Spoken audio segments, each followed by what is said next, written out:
Virginia has decided. The news at 11 begins with the projected results of a high-stakes election in the Commonwealth. The Associated Press declares a majority of voters has said yes to redrawing Virginia's congressional map. Yeah, that new map could give Democrats an edge in 10 of the state's 11 districts instead of their current 6-5 edge over Republicans.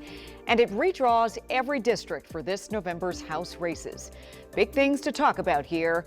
Thanks for joining us. I'm Leslie Foster. And I'm Lorenzo Hall. So across Virginia tonight, voters gathered at watch parties as those results were coming in. We have team coverage of this major decision. Our Katie Lusso spoke with voters who opposed the measure. But let's begin with our Matthew Torres. He is in Fairfax County, where Virginia leaders joined the community to celebrate the results.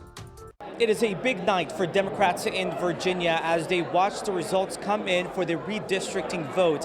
Here in Fairfax County, several state and federal lawmakers joined community members as they watch this referendum to redraw congressional maps pass. Tonight, we have stopped the MAGA power grab. Yeah. And that includes Congressman James Walkinshaw and Eugene Vindman, who are part of this event. They both will now have to run for Congress again now that you have a new map for this November. And they say that since voters passed this referendum, it is sending a message to President Donald Trump and the MAGA community. We want a level playing field for the midterm elections.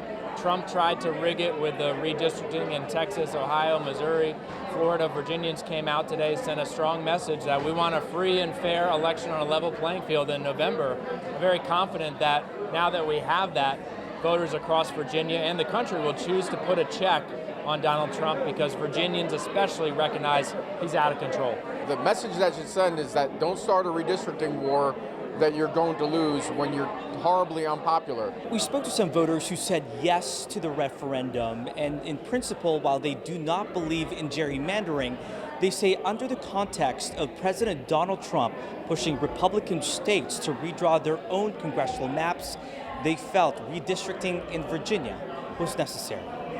In Fairfax, I'm Matthew Torres, WUSA 9. Yeah, Governor Abigail Spanberger released a state tonight saying in part, quote, Virginia voters have spoken and tonight they've approved a temporary measure to push back against a president who claims he is entitled to more Republican seats in Congress. She goes on to say Virginians watched other states go along with those demands without voter input, and we refused to let that stand. We responded the right way at the ballot box. Yeah, so you see right there, supporters are calling it a win, while opponents are already raising concerns about its fairness and legality. Our Katie Lusso was in Fairfax County, where a watch party was held for those who voted against those changes.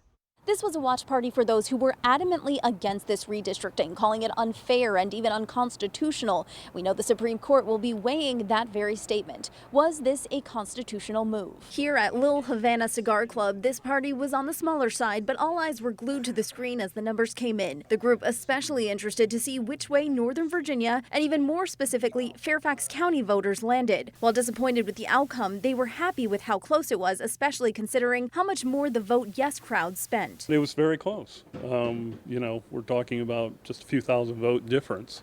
They outspent us. It's disappointing, but not a surprise. I still believe Virginia is a purple state, though. In a statement, Virginia GOP Chair Jeff Ryer shared he was disappointed by the results, writing, quote, evidently a sufficient number of Virginians trusted the blatantly dishonest language the Democrats placed on the ballot to make our Commonwealth the most severely gerrymandered state in the nation. Despite this result, I am very proud of the effort those committed to retaining Virginia's existing congressional districts have put in over the course of the campaign, end quote. Those we spoke with at the watch party say this isn't a cut and dry Republican versus Democrat issue. I think that most Republicans were in the no category and most Democrats were in the yes category, and then the fight was over those independent voters who sort of don't identify themselves with either party.